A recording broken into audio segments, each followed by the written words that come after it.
దీర్ఘశాంతము. ఒకానొక సమయంలో ఓ చిన్నపిల్ల ఒకరింట్లో పనిచేస్తూ ఉండేది. పాప దేవుడిని నమ్ముకుంది. ఆ కుటుంబ సభ్యులు ఆత్మీయులు కాదు కాబట్టి అనేక రీతులుగా ఆ పాపను చిత్రహింసలకు గురి చేస్తూ ఉండేవారు.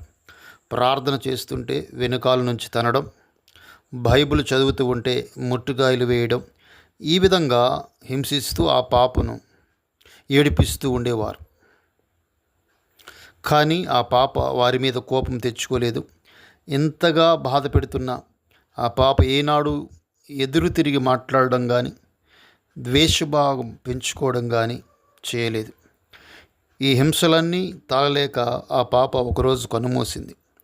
ఆ పాపను సమాధి చేయడానికి వచ్చిన వారు ఆ పాపను తీసుకువెళుతూ ఆమె చేతిలో ఒక చిన్న చిట్టి ఉండడం గమనించి తెరిచి చూస్తే అందులో ఈ విధముగా వ్రాయబడి ఉంది: అతడు దౌర్జన్యము నొందినను, బాధింపబడినను అతడు నోరు తెరువలేదు.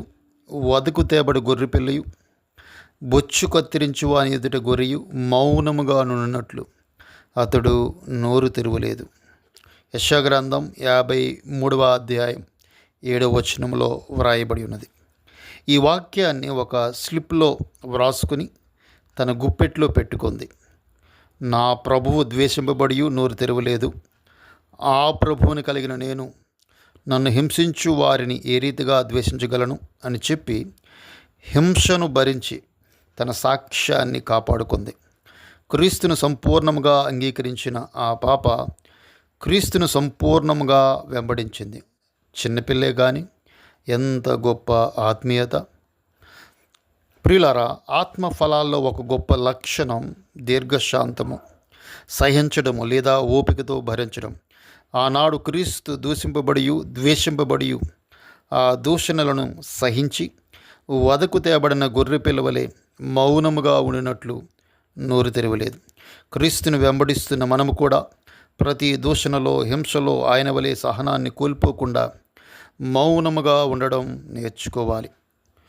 మనము కలిగి ఉన్న ఓర్పును, సహనాన్ని బట్టే మన ఆత్మీయతను కాపాడుకుంటాము. పరలోకంలో మనకు ఉన్నత స్థానాన్ని పదిలిపరుచుకుంటాము. అంతేకాదు, మనం కనపరిచే సహనాన్ని బట్టే మన చుట్టూ ఉన్న అనేక మంది క్రీస్తు చెంతకు నడిపించగలుగుతాము.